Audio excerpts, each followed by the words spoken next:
New RUSD test scores have been released. What do they mean and how should they be addressed? CBAT, yes. The new RUSD test scores are also test scores across the nation. And what do they mean? They're going to be lower than what you expect, but it's a different type of scoring. So don't take football and soccer to be the same kind of scoring. It is a more personal look at a child's learning, and it is one that interacts with the child. And we don't live in a bubble in a number 2 pencil world anymore. It shows us where this particular child needs help, needs polishing, needs intervention, and that way we can, going back to some of the earlier questions about how to help, we can then target those areas now through these tests. I'm very excited about it. I think it's a beginning, and it's a great start. It really is.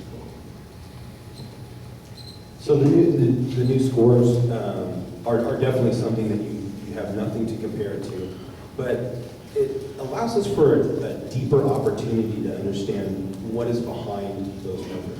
So let's take, for instance, you have a second grade student that goes in to take a test, and prior to this, the test was done with a number 2 pencil on those nice little green sheets that we all are familiar with.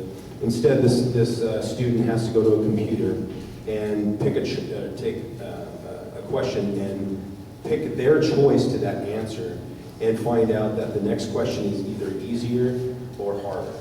And that in itself, and the computer skills necessary to click that dot and go to the next page, can be very confusing for a student. So we need to take the time to understand the ramifications of taking the test and those items that are within the test. The new test scores really provide a new baseline that we're going from. We just did our first round of testing in 14-15, grades 3 through 8. The way this test is set up, it's more targeted, it's science-based, and it uses adaptive technology that Mr. Hogan referred to.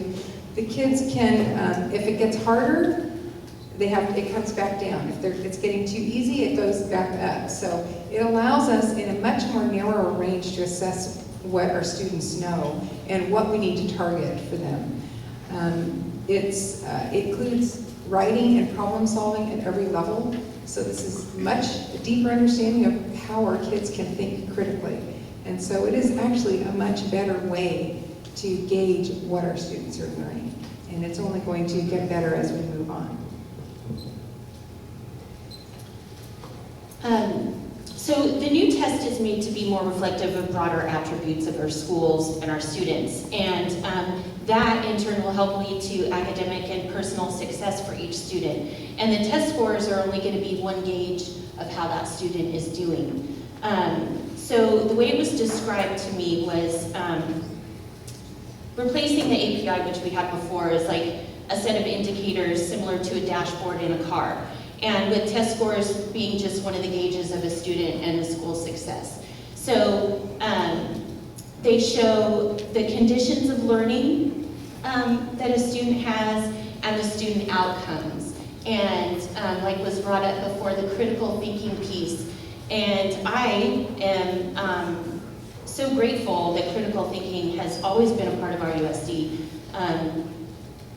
When I saw my kids' test scores, I was thankful for what they had learned and how they had been caused to think in their education. And I am much more supportive of this test than the other ones. I don't really love tests as indicators of parent success or student success. You know, I think that the direction that the testing is going in is also favorable. I like the dynamic nature that it's not a static test where people are just getting the same questions regardless of where the baseline that they're beginning from. But I think it's also, you know, it is the first year, and so really the baseline for RUSD is going to be this year moving forward. And I think comparing it to other school districts always comes with challenges because there's different demographic profiles within different districts. But I think the fact, as Ms. Dawson referenced about how depending on if you're succeeding in the questions or becoming harder, and if you're having challenges, they're trying to target specifically on where areas that you can improve. I think that overall, it's a very more sophisticated approach that I think will serve our students